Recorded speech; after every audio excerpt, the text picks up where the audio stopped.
Hi guys, Lynn Abrams from Straight Razor Place and Straight Razor Designs. When I'm not honing razors, I'm listening to the podcasts that are coming out new from Mustache and Blade. Welcome to the Mustache and Blade podcast, a show dedicated to all things facial fur and traditional wet shaving in an effort to create global facial awareness. And now, here are your hosts, Douglas Smythe and Ryan Stephen Green. Yes, this is Douglas Smythe from howtogrowmustache.com, and here is Ryan Stephen Green. Welcome back, folks, to another episode of Mustache and Blade. Today's show is brought to you by Synergy Shaving Soap, which can be found and purchased at howtogrowmustachestore.com. What are we looking at today, Ryan? We have got Mr. Iain Kane, also known as the Village Barber of thevillagebarber.com. Now, what I'm most excited about today is the fact that Mr. Iain Kane has a Scottish accent that he'll be lending to the show. That he does. In addition to an ultimate high of production value to Mustache and Blade. Furthermore, we'll be covering things such as barber poles and bloodletting. This is not an episode you're going to want to miss. Juicy stuff for sure, people. Before we move into this interview, however, I'd like to say, if you want to get in contact with us, please call us and leave a voicemail at 347-333-1511. That's right. If you have a question on anything mustache related or blade related, we are your guys, and we will play this on air. So that's 347-333-1511. If you are out of the USA, dial 001 first. You can also reach us through our emails. I am Douglas at mustacheandblade.com, and he is Ryan at mustacheandblade.com. That's me. And that is, in fact, him. If you're driving or at the gym, put down everything you're doing, pull over on the side of the road, and immediately go to Twitter. How, you ask? By simply going to mustacheandblade.com. That will bring you to a pre-populated tweet letting the world know that you are listening to your favorite podcast in this moment. So please do that. And now, here's Iain. Welcome to Mustache and Blade, Iain. It's so great to have you here. How are you doing today? Thanks very much, guys. It's my pleasure to be on. How's the weather over there today? The weather's turned very cold now in the UK, especially in Durham, where I am. I'm up, which is the north-east of England. Although I was up home, I was in Glasgow at the weekend. I was reliving some childhood memories. I went to see the Boomtown Rats, of all people, believe it or not. Sir Bob and the boys, and had a little pogo down to them. So I'm a little bit stiff today, lads. But apart from that, the cold weather's not helping either. Yeah, no, it's the same here over in Massachusetts. How's California, Ryan? California is it's the much heralded perfect day in Southern California right now. I don't know. I haven't looked at the barometer. It's about 76 degrees. It's sunny. It's absolutely gorgeous. Oh. The only problem is it's trash day. So if you hear big old trucks rumbling by, lorries, it's because they're picking up the garbage. So. Yeah, well, the sun's looking like it's streaming through both your windows, lad. So I can assure you you're a lot warmer than I am here. Of course, it's 7:15 at night here, so it's... Oh, yeah. Iain, you've done so much. I mean, as a barber, you're a traditional barber, trained by masters, and even come up with your own products. So much has come, since the advent of wet shaving in regards to science, the science of skincare in particular. Yet so few of us talk about this, especially in the forums. They seem to reach back to older ways that a lot of us know that are privy to. It really aren't the best ways anymore to go about these things. So what are your thoughts on that? Well, I agree with you, Douglas. It is a problem. I've been a barber for well over 30 years now, and I've seen some changes over the years. And what I was asked on constantly was for men to say, look, I really hate shaving. I get red, irritable, sore skin. What can I do? And I found myself teaching them the correct shaving techniques, etc. What I discovered was that a lot of the parabens and the chemicals and everything that's going into these products really was having an adverse effect on guys' skin. And so that's when I decided, after all that time, to set out and find something really quite natural that wouldn't have that adverse effects. Parabens, science has come on an awful lot in the last few years. And some of the things that they still use in the shaving industry, it's more to do with tradition than to do with science now, So, things like, for instance, witch hazel. Witch hazel has its place. But, as a astringent goes, we've come on an awful long way with natural oils now. To be using things like that really is more to do with tradition than science. So I wanted to bring it up to modern times, really, and get really the best natural products that I could that would really enhance the shave and then get rid of so many of the ills that guys have in shaving. And I think we're just about there, because from the worldwide sort of testimonials coming in, Village Barber products is getting pretty good press. How's the resistance, though? It must be some resistance in the forums. I can only imagine. Well, that's the thing. And I get the whole tradition thing, Douglas. I really do. And hey, I'm a traditional barber. I'm into tradition myself, Sure. But surely you want the very best for your skin condition. And that's, you've got to move with the science of the day. But that's what I wanted to do, and that's what I have done. And that's the products that I've come up with now. And I completely get, some guys just want to see white stuff in their face, for instance. They can't shave unless they see white stuff. And when you think about it, a lot of the big commercial companies, they've taken advantage of that. You take, for instance, the white stuff. Take the foam, right? Shaving foam. When you get that out of a tin or a can, it misses out the complete science of what you're supposed to be doing. And the whole reason of getting foam, it's not foam, it's lather, isn't it? It starts off as a soap or a cream, and it's the action of circular motions with a decent brush, adding water to it, taking many minutes. I mean, depending on the beard, that can be 10 minutes preparing a beard prior to doing the first pass. It's all about the preparation.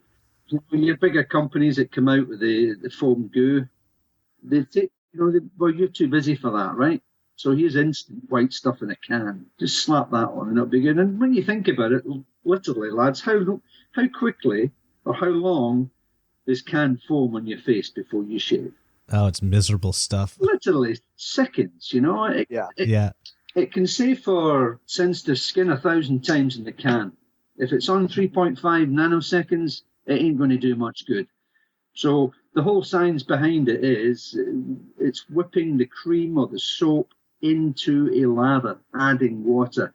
Circular motions, it takes over minutes, 5, 6, 7 minutes to work up a proper lather. It's that action. That's what's working on your skin and on your beard, not because it's white.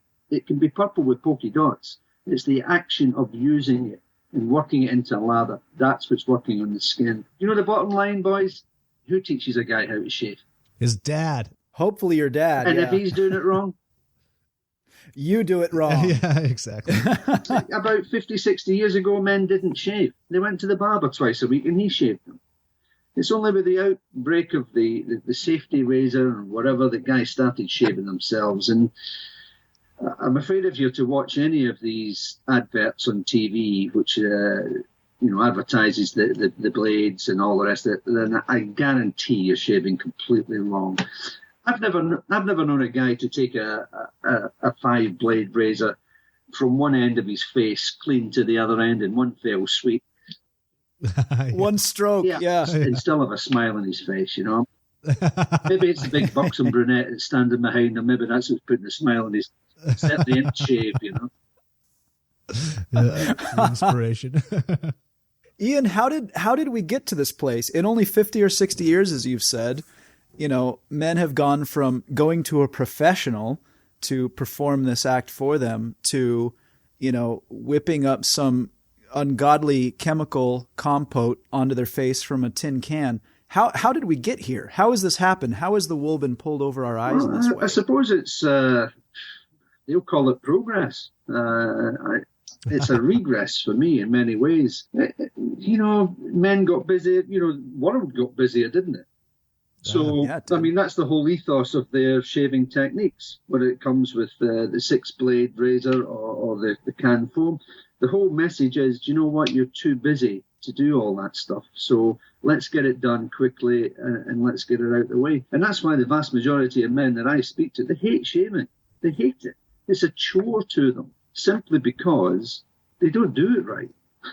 Once they're taught the proper technique of how to shave, using proper products and good products in the skin, you know what men don't, what they forget, lads, really is when you shave, you're taking up to 2 layers of your skin off, as well as all the hair on that face. There's no way around it. God gave men beards. We weren't designed to shave. Some goon decided that we should start shaving it off whenever, and then we did. But, you know, the bottom line is you damage your skin every time you shave, because the bottom line of the whole thing is you're scraping a sharpened piece of metal. You're scraping it across your skin. You're going to cause damage. That's just, there's no way around that. The key to a good wet shave is to minimize any damage caused and then quickly repair the damage after it. That's what you're after with a good wet shave. If you're going to shave the way you see in the adverts, you're doing exactly the opposite. Can you talk a little bit about skin? On your website, I got the impression that this is something you're passionate about is skin, the organ itself. Can you... I mean, we learned it in our, maybe junior high school biology class. That was the last time we heard about it. Yeah, and then we haven't heard about it again. Like clouds. I'm still waiting to hear about clouds again. And now you're thrown into this, brutalizing process of using foam out of a can and 5-blade razors that vibrate or whatever. Like, can you just talk about skin itself and why it's important, why it's precious, why we need to treat it right? I mean, I'm not a dermatologist, you have to say that, but obviously as a trained barber, we do get, training in the epidermis, the dermis, etc. Most men, when you talk about shaving, they don't even think about skin. They think they're just taking the bristles off. Yes. Well, you can. If you're going to scrape a sharpened piece of metal across, and if you were to see, I mean, it depends on the tensile steel. You get blades and you get blades, right? But if you were to look at them under the microscope, the serrated, they're really quite serrated, because you can't get metal completely smooth. So that's what's causing damage. So the skin, as I say, you can take up to, you're certainly taking the epidermis off, which is the top layer of skin, which isn't necessarily a bad thing. A woman, for instance, the average adult male who shaves correctly will normally always have better facial skin than a woman. Now, I'm not being sexist saying that. The science behind this is certainly that women do the opposite from men. They plow stuff onto the face, yeah? Yep. A good, sensible woman will always use an exfoliating scrub at the end of the day to get all the gunk off of their skin and to exfoliate the skin. We're shedding skin cells all the time. Every day. That's natural, normal to do that. Men naturally exfoliate the skin when they shave because together with the hair, they're taking off the epidermis, the top layer of skin, which should leave them, and that it leaves them with young, fresh, vibrant skin cells, which is what you want. So then the next faux pas that they do is they've got the lovely, young, fresh, vibrant, hydrated skin cells at the top, and the piece de resistance, throw alcohol on it. Yeah. So what does alcohol do with water? Dehydrates it. Yeah, it dissipates. Absolutely. Yeah. What you want to do is you want to hydrate the skin. You don't want to dehydrate the skin. I don't know whether you guys get gardening programs or whatever over there, but we're quite a nation of gardeners in the UK, and you get gardening programs. And there's a big guy over here. He's called Monty Don. He's a big gardener, and you see them, and they take the little saplings out of the greenhouse, and he's going to plant it out for the first time. His little sapling, and he always digs it. A little hole and puts it in, and the first thing he always tells you to do is give her a good feed.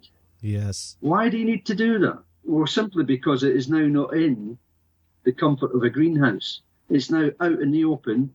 It's now going to get battered by all the elements, the sun, the wind, the rain, everything else. It's out there. It needs protection. Our skin's a little bit like that. We take the old dead skin cells off the top. Great, young, fresh ones there. what should we be doing with them? Hydrating them and moisturizing Feeding them. Yeah. You want to protect them. Skin food. Because the skin, our face takes a battering, yeah? Rain, wind, sun, everything. We should be protecting it, moisturizing it. And alcohol. Far too strong. We produce natural oils with the skin for a reason. So you don't want to strip everything off. And that's what many men do. You see, when they have the shave, they strip everything off, and then, as I said, piece de resistance, throw alcohol on it, and then any last remnants of moisture in the skin is dissipated, is gone. Is it any wonder they've got red, sore, irritated skin? What's the theory behind putting alcohol in aftershave? I mean, the best I could come up with was something like, well, as you're saying, you're running sharpened metal across your face, you're causing damage. My thought was, well, maybe the alcohol is to prevent infection or bacteria or something from getting into those little cuts. I mean, is that why it's there? Science, Ryan, because it was A, to close the pores, and B, to clean up any infection or whatever's there. But remember I said at the top of this interview, we've moved on a lot since then. Right. There's a lot of natural oils will do exactly the same. And can I just say, the thing that many, even experienced wet shavers, fail to notice is, we have pores on the skin for a reason. So you don't want to close your pores over completely. They're there to breathe, to let your skin breathe. Natural oils, with the science of natural oils now, there is already natural ways to cleanse and purify the pores, prevent infection, rather than using alcohol. Mm-hmm. And that's what the Village Barber shaving oil and balm does. You don't want to completely close the pores. God gave us pores to breathe. Mm-hmm. That's what they're there for. So you've got to let your skin breathe, but at the same time keep it irritation and bacteria free. We have natural bacteria that lives in the skin. Guess what happens to that when you throw alcohol on it? So don't see all bacteria as bad. We live in bacteria. That's what's half the problem in the world today with youngsters. We're too sanitized. I agree. And all the allergies that we see nowadays are byproducts of this.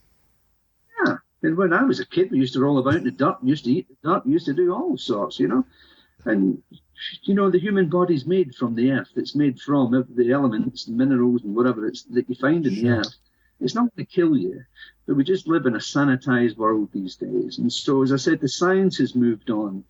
Alcohol is far too... Now, there's nothing to stop you wearing your favourite cologne, your wife's favourite cologne. Nothing to stop you doing that.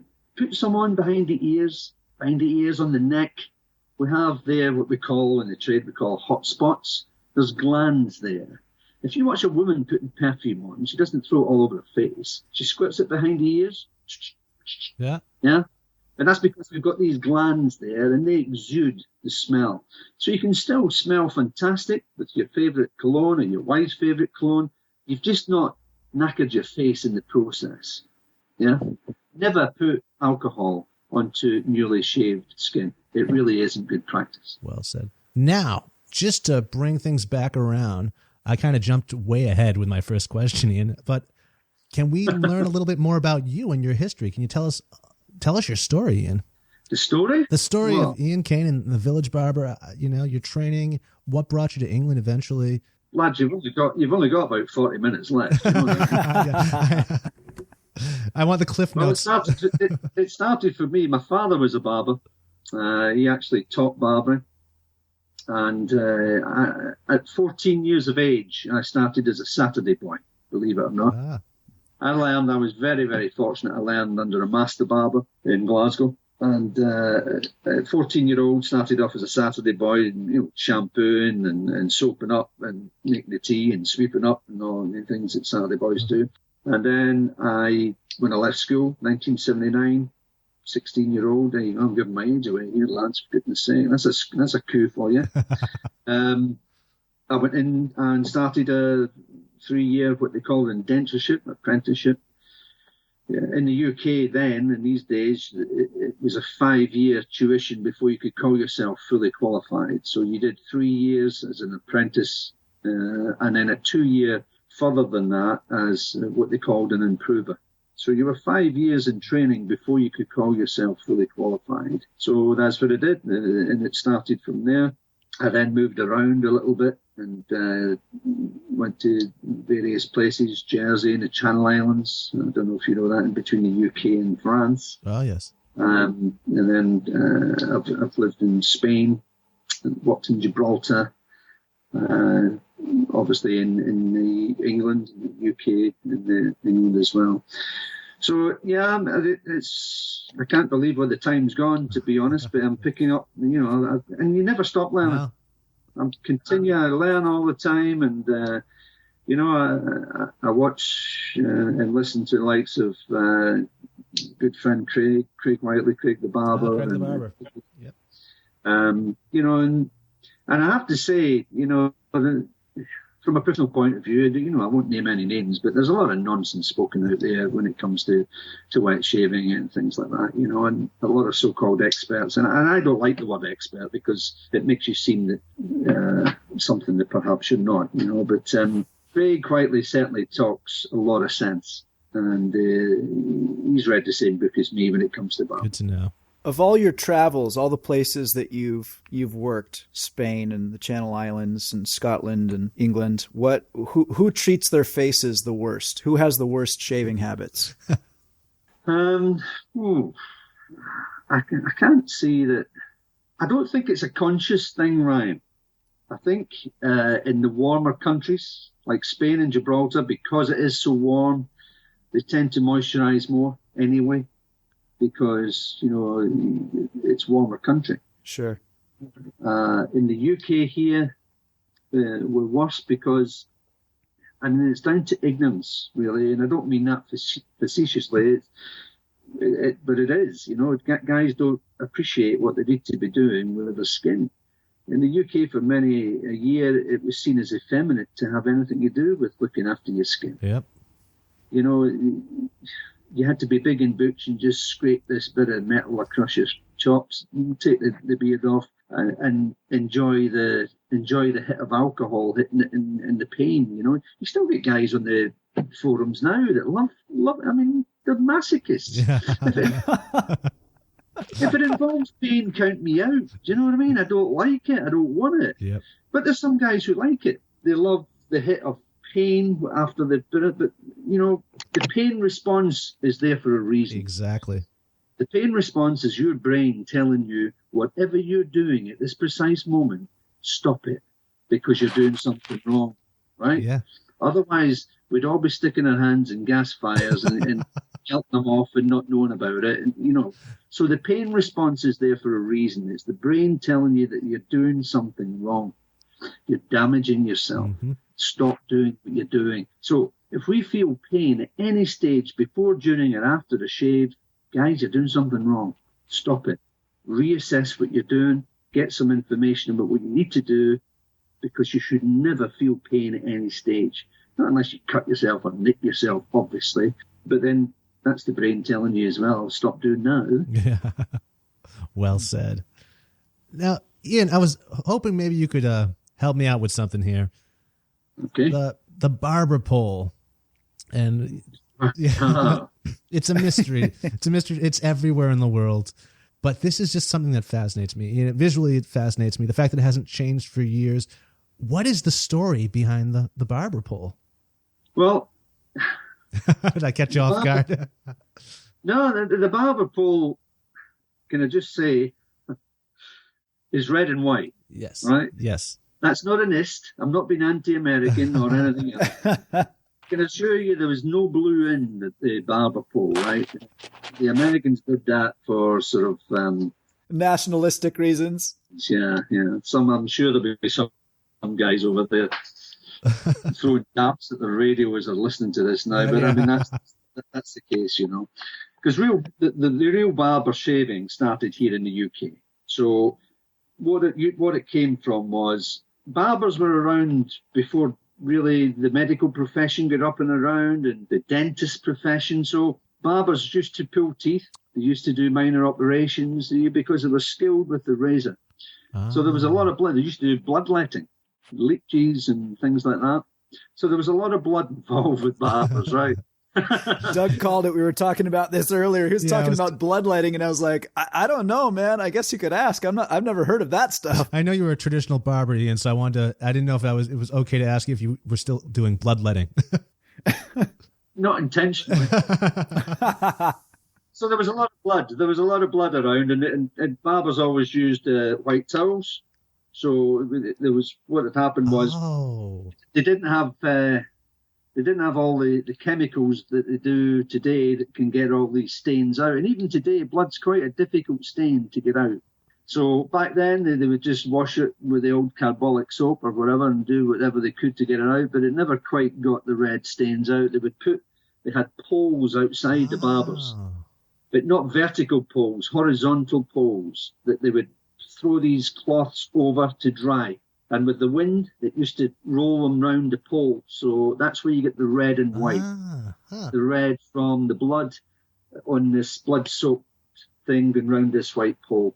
So that's the official reason, lads. That's the official verdict of where you get the barber's pole. That is amazing. Thank you for clearing that up for us. Thank you so much.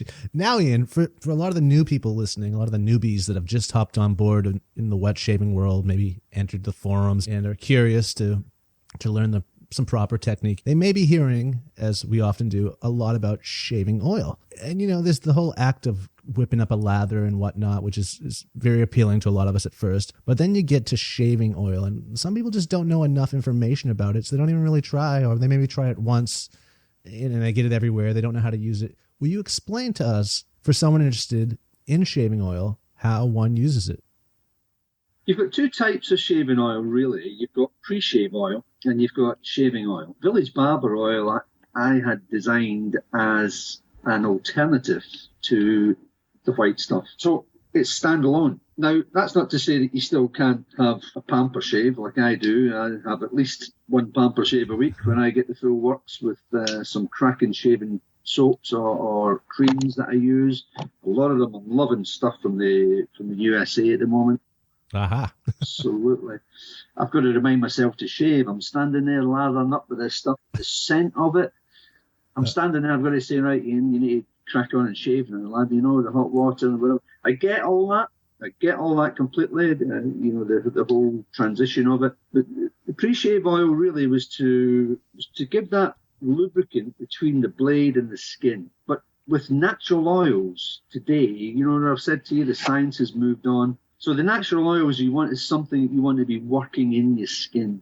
The major difference, I suppose, with Village Barber oil and other oils is with surface oils, the stuff that you use 2-3 drops of, you're encouraged to sort of wash them off afterwards.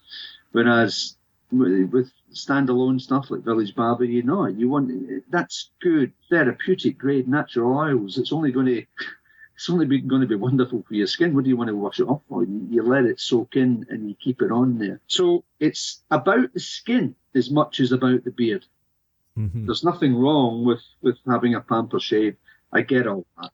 But at the end of the day, for me, it's about coming away from a good shave with your skin as protected and healed as possible. Remember what we said, you're always going to cause damage. It's minimizing the damage and then quickly repairing it afterwards.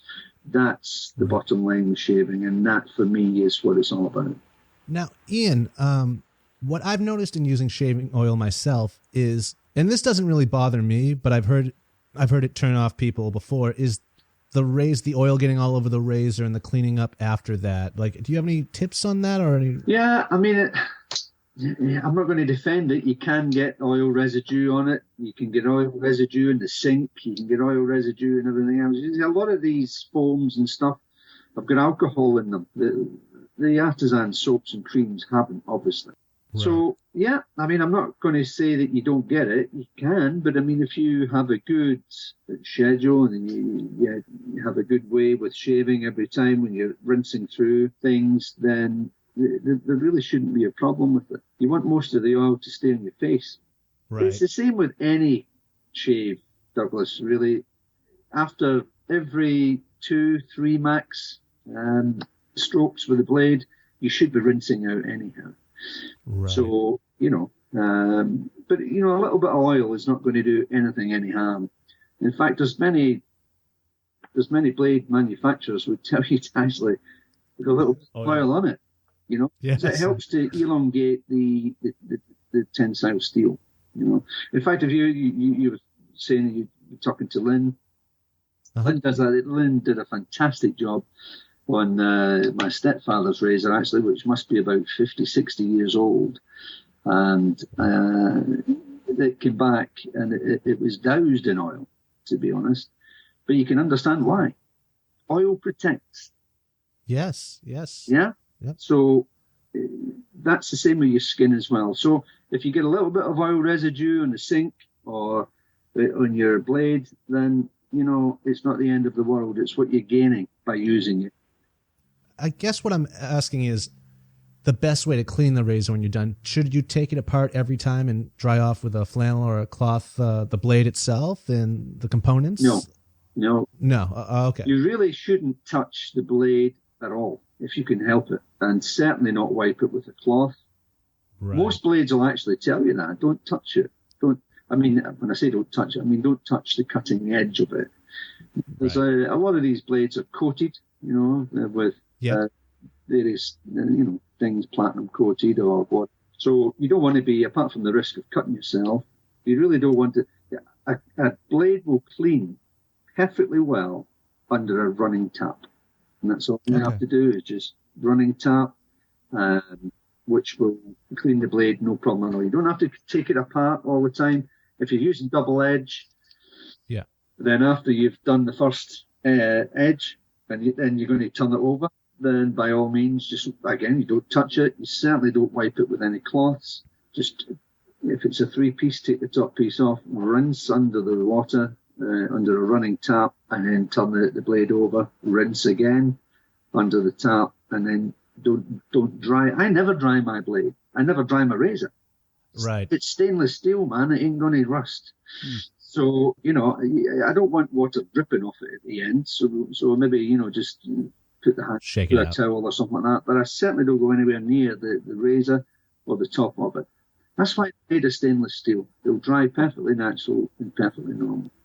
It's the oil buildup is what I was talking about, but you've covered it all there. Yeah, the oil build-up, well, if you're using a DE, you're not going to get, by the time the oil builds up to any sort of length, you're going to be finished with that blade anyhow. And in many cases, as I said, the oil will help preserve the blade. Yes. Rather than do anything. The oil is always, even if it's in the sink or if it's whatever, some people say that it affects a brush, a badger brush or whatever over time. So you're brushing this oil on. Is that what you're saying? No. But sometimes, if you're putting the oil on and then you're putting some cream or soap over the top. Oh, okay. Yeah, okay. Obviously, the brush is still going to come into contact with the oil. Right. And so some people say over time, that it might, if you wash your brush, you should really be sort of washing your brush periodically, to get all the remnants of soap and gunk out of it. And there's plenty of videos online to do that. But again, it's not a...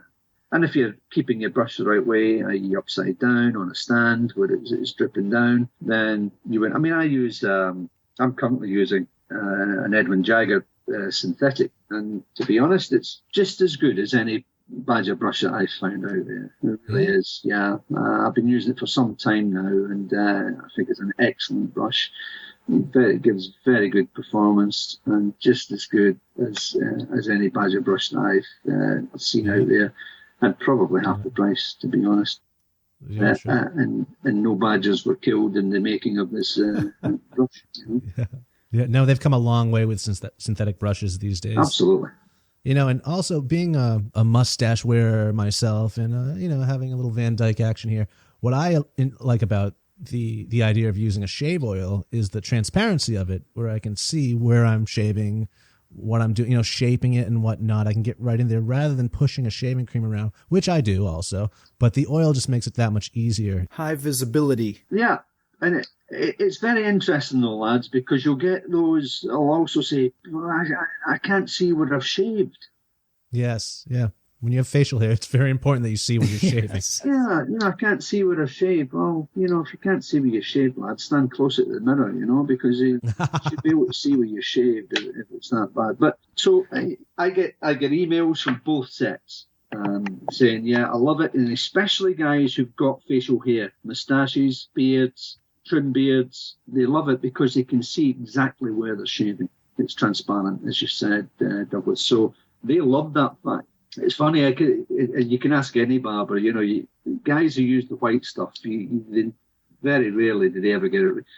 I've got guys that come in for a haircut, they know they're due a haircut because of the length of their sideburns, right? That's it. Yeah. That's the barometer that they need a haircut, because they start off level with the ear, and then when they get to halfway down, they know it's time for a haircut, So they can't seem to, because there's white stuff on, they just shave it. You don't want to take too much of it, so it comes down and further down and down and down and down. Whether you use white stuff, whether you use oil, the key to shaving really is just to take the time, do it right.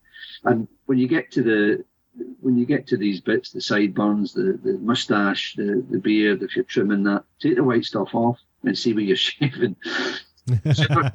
Trust me, you're not going to do it any other way. Up looking like something at Carry On film, So true. I'm just wondering, you've been a barber for 3 decades now, and it seems in recent years, where I'm coming from, I'm a filmmaker, and I made a film about mustaches really 4 years ago now. This is how Douglas got in contact with me. And all I noticed 4 years ago was that there was an energy around the fact that I was wearing a mustache. People would stop you on the street and talk to you just because of the mustache, this type of thing. I guess from your perspective, you've been at it a lot longer than I have. Like, what is it like for you? Does it feel like the... Trying to say I'm old, right? No, not at all. I'm just saying. I think he was. Yeah, I've had my moustache since about 1976, lad. So yeah, I think I've probably got a leg up on you there. You've got us beat. Yeah, you've been growing that since prior to my gestation in my mother's womb. You were a glint in your old boy's eye, as they would say. That's exactly right. Yeah. I guess just how have times changed? What's your perspective? Like, what is it like, 1979 versus in 2013, just the energy around mustaches or around shaving, wet shaving. What is that like from your perspective? I think in the 70s, certainly the 70s, mustaches were in. Right. A lot of guys wore mustaches. It was quite funny, actually, because, about 1977, when I was at school, and I was away on a school trip for about 5 days, and I was so proud. It was me and another guy, Lenny Morris, and I was just so proud because we had to take 10 minutes more than the other lads in the toilet, in the bathroom in the morning, because we had to shave, But mustaches were in. Everybody, all the lads wanted one. It was a sign of maturity, really. In recent decades, it's not so. With in the 80s, the New Romantics and so forth came in, and that was all clean shaven. And so moustaches have gone out for a little bit. In fact, the moustaches went out that much that's Movember. Yes. It came about in the sense that it was almost something unique for a guy to do, was grow a tash. Whereas when I grew up, most guys had one. Yeah. No, it's so true. It's a revival. It's happening. It's here. It's a revival, yeah. So it's one of these things. But I mean, I've shaved mine off a couple of times, and to be honest, I look naked without it. So yes, and feel naked, no doubt. I had to get that back on. Have you ever used any wax on that, Iain? No, I don't have. I'm looking at your guys' tashes there, and I always keep my tash short. It bugs the life out of me, and especially when it starts dipping in the beer. And yes. I'm getting so I tend to keep mine short. And funnily enough, you said that, Douglas. I got a request from one of my customers to start making beard oil. It's that's making a huge comeback now as well, beard oil. Yes, I make one myself. It's good stuff. Yeah. So who knows? Watch this space. Village Barber, beard oil, could be a possibility. Well, it's just in time for the holidays if you make that happen in the next month, Ian. Could have Santa Claus there rubbing into. I think I'll give it a little bit more thought of it than that. Just reading on the website about your guest blogger, Derek Sword, and his experience in wet shaving. I was wondering, just in terms of your clientele, the people you come in contact with, how typical is Derek's story, and how did you guys come into contact? Well, we came into contact because Derek's just not long into wet shaving now.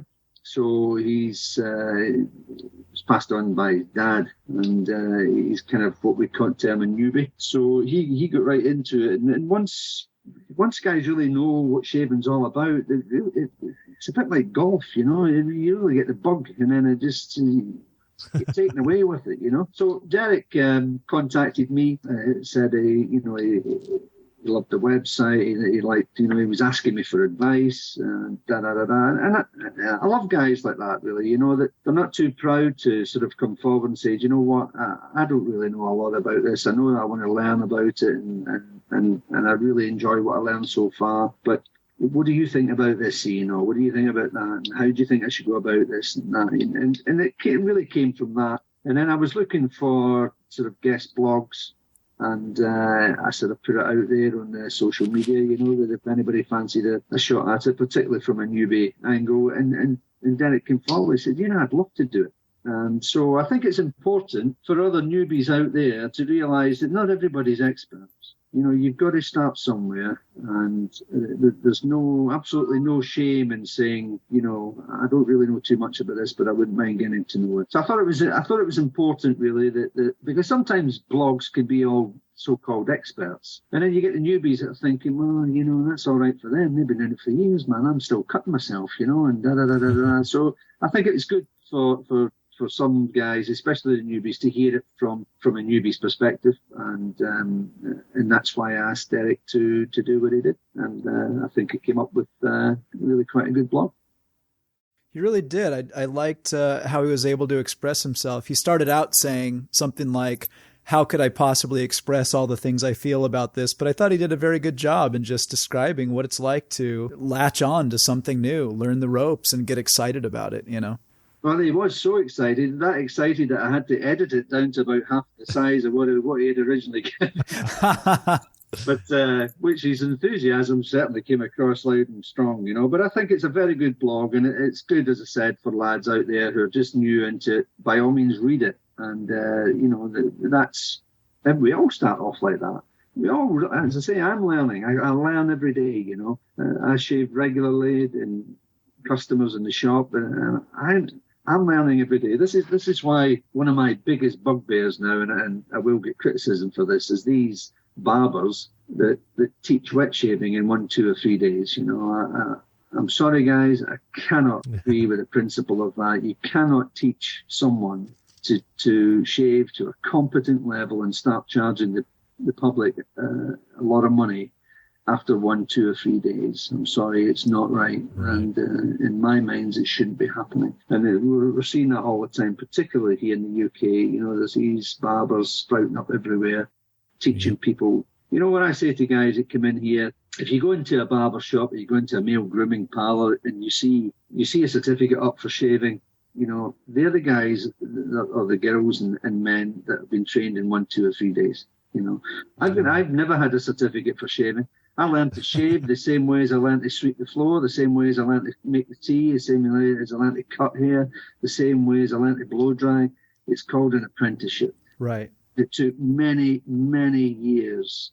And I'm now 30 odd years and I'm still learning, so it scares the living daylights out of me. Someone can learn to shave in 1, 2, or 3 days and then go out and charge the public for doing it. And if you go on to places like Shamologists and whatever, Mark Carroll, Mantic 59, asked me to do, he did a whole blog on barbershop shaves, and he asked me to do one.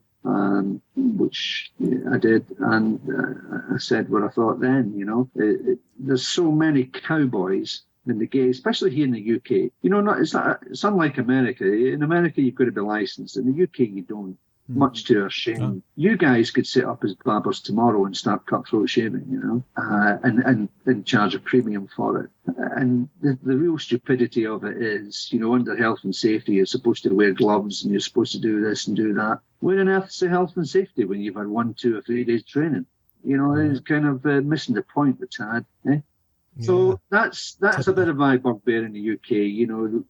There's certain organisations like the BBA, the British Barbering Association, who are trying to bring it to the government's attention. They really need to start licensing barbers in the UK, because we really are. We're getting a lot of cowboys, a lot of people setting up, and they're charging, ridiculously low amounts of money to cut hair. And what it does is it stifles the genuine professionals out there who have worked hard at the profession for many years and developed really quite good skills, just to be undermined by some people who just are frankly out to make a quick buck. I'll leave my rant at that, but that's my bugbear at the moment in the barbering trade.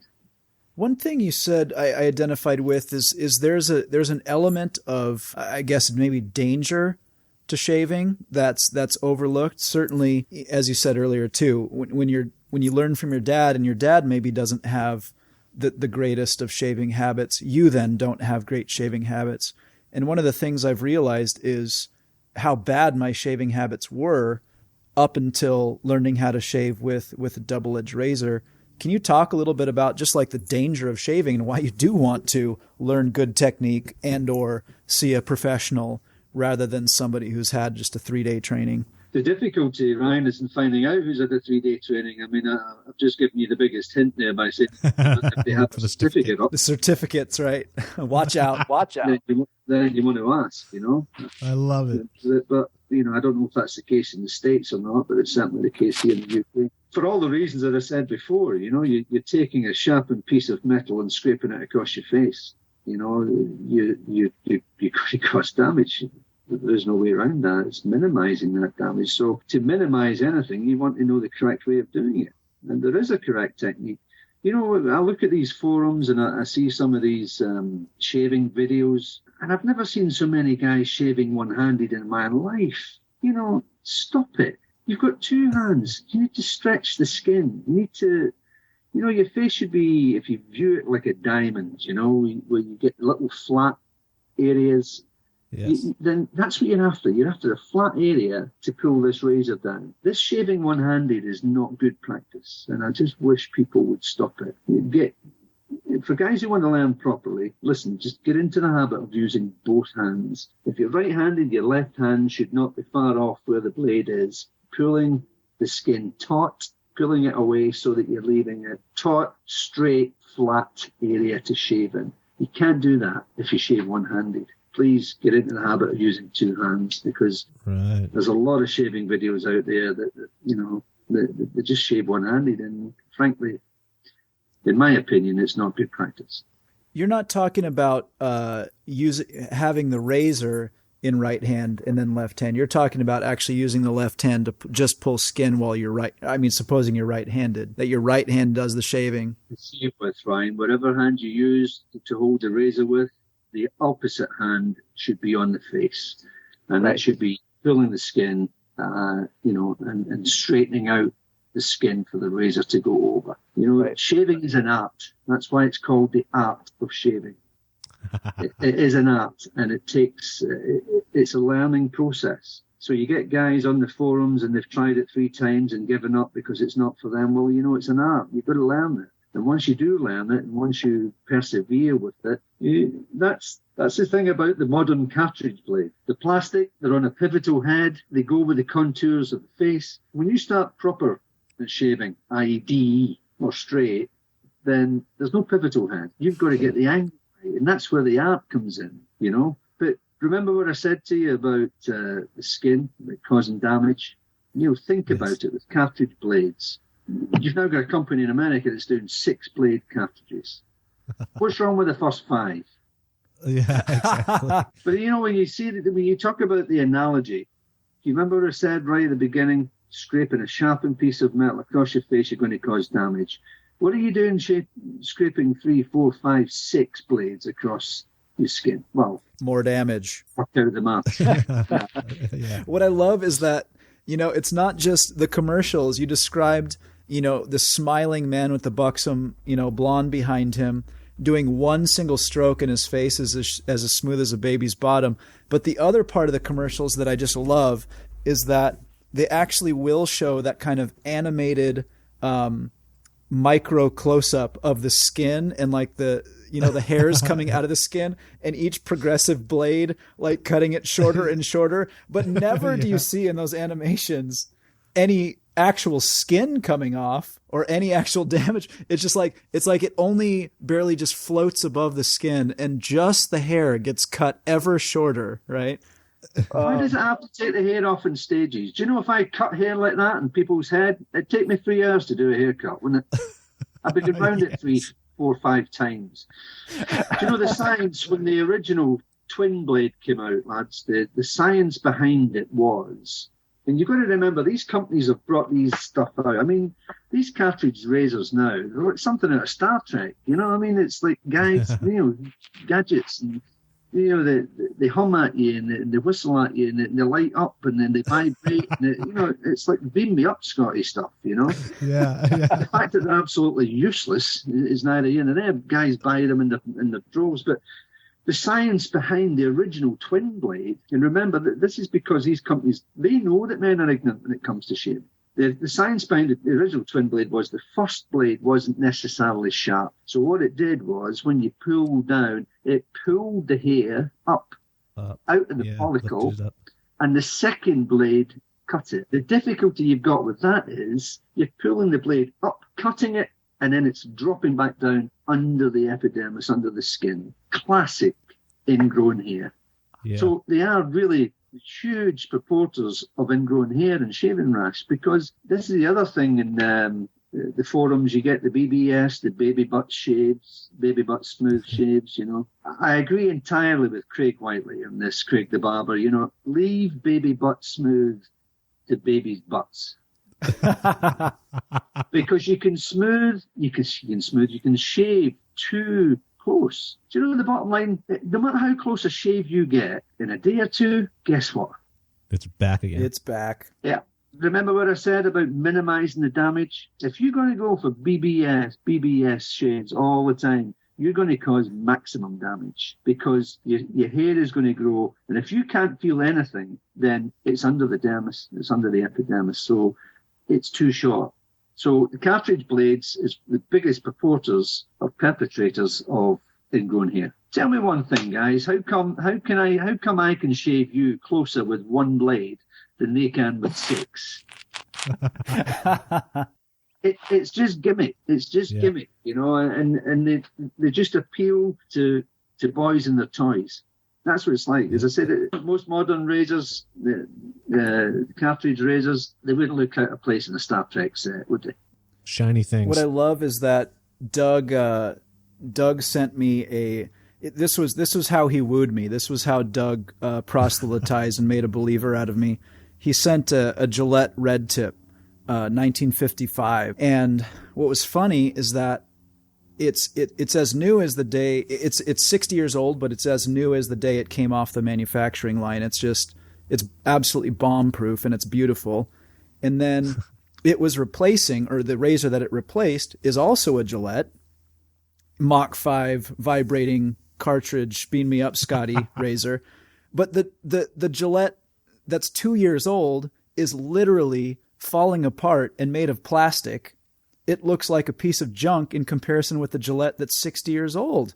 And as I looked at these two razors in my hand, I thought, we're just being sold a bill of goods here. They're just lying to us. That's all that's going on. They're just taking our money and laughing, Yeah. And have you seen the price of them? Oh, the price is extraordinary. I have this conversation quite a lot with guys, and they'll say, the cost of maybe my oil or whatever, which currently retails sort of $15.95 online. And they're saying, that's dead expensive. That's really expensive, Ian, you know. And then I get them to do the maths. I say, right, okay, so what are you using? Right, the latest, 5-blade super duper beat me up Scotty job. And then I say, how much are you paying for the heads, you know, for the cartridges? Well, yeah, it's expensive, you know. And here, you know, for £11.95, which would be about $17 maybe for 4 blades. And then you say, right, okay, so how many shaves are you getting out of one of them cartridge things? And yeah, I get about, you know, 7 shaves. All right, okay then. All right. Well, let's give you the benefit of the doubt and say you get 7. All right, times 4. That's 28 shaves. 28 shaves has just cost you, what? $11.95, yeah. And that's not including your foam or your goo or whatever else you're putting on, right? And then again, let me do the maths with a DE razor. You get a good DE razor for between £20 and £30, $40, $50. You'll never buy another razor in your life. Then all you need to do is buy some blades. You know, you get some good blades for a couple of quid a packet. But remember, there's DE, double edge. Yep. So say even you get 3 or 4 shaves, take it out, whip it over, put it back in, another 3 or 4 shaves. So you're getting the same amount of shaves that you've got, but that's cost them 20 pence. Yeah. And then it dawns on them, and I think, and I said, yeah, so who's the mug now then? Yeah. So these guys that are using DE razors, that are using a proper technique and good tensile steel blades, they're getting far more mileage for the money than you ever are. And see all that shaving rash you've got and the ingrown hair problem you've got and all this going on around your neck area that you're always moaning about? Well, you can blame that on your $11.95 razors as well, lads. So, you know, if you want to try a proper way of doing it, come on board. And I've got a lot of guys who swapped over now to DE. I've converted them over. I've had emails from guys in their 70s. I said, Ian, wow. I've been shaving for 40, 50 years and I've just learned how to shave correctly. And that, you know, in many ways, it's sad. They've wasted a lifetime on, and goodness knows how much they've spent, a fortune, and hated every minute of it. So that's my other rant over. Well, that's Ian. Where can our listeners find out more about you and your wonderful products? Well, you can have a look on villagebarber.com. If you're in the States, I have there's quite a few retailers over there. West Coast Shaving, ItalianBarber.com, Chicago Shaving, Straight Razor Designs, the guy Lynn Abrams, he sells them. So there's plenty of places over there that does it. If you want to know more about the products themselves, then come to villagebarber.com. And by all means, drop me an email if you've got a question or whatever, you're not sure about something. I've also got shaving tutorial videos on the website, villagebarber.com, both with cartridge razors, much to my chagrin. But, you know, the bottom line is, guys, the vast majority of guys use cartridge blades. So there's no point in me teaching them proper technique with a DE, because they'll just say, well, it's all right for you, you're a professional, and da-da-da-da. So I had to show them how to do it with, it was a Mark III, actually. But there's also, I need to see that. Yeah, there's also other videos on there showing them how to do with the DE. So if anybody wants to learn how to shave correctly using nothing but the oil, then have a look on villagebarber.com, go to the videos, and it's all there for you. Excellent. Well, Ian, thank you again for joining us. It's been such a treat to have you enlighten us on skincare and what we should all be doing in our daily shave. We welcome you to come back sometime in the future for some more knowledge dropping, as we say on this side of the pond. I really feel like I've sat at the feet of the master. I'm like, under the tree by the river, enlightened right now. Ian, this is great. What I want to do, I want that to be the case. I want men to enjoy shaving, because it really is an enjoyment. I love shaving, you know, and some guys that don't enjoy it, they look at me as if I'm bonkers. But once you learn how to do it right, using good products, it really is something to look forward to, you know. So that's what I like to do. I like to make people feel like you, Ryan. Excellent. Well, thank you again, Ian, and we will talk to you very soon. It's my pleasure, lads. Thanks very much for having me on. Too bad I already shaved this morning. I want to go back and do it again. You have been listening to the Mustache and Blade podcast. Thanks for listening, and please leave us a review on iTunes. Almost clean shaven, but hardly clean cut. Mustache and Blade.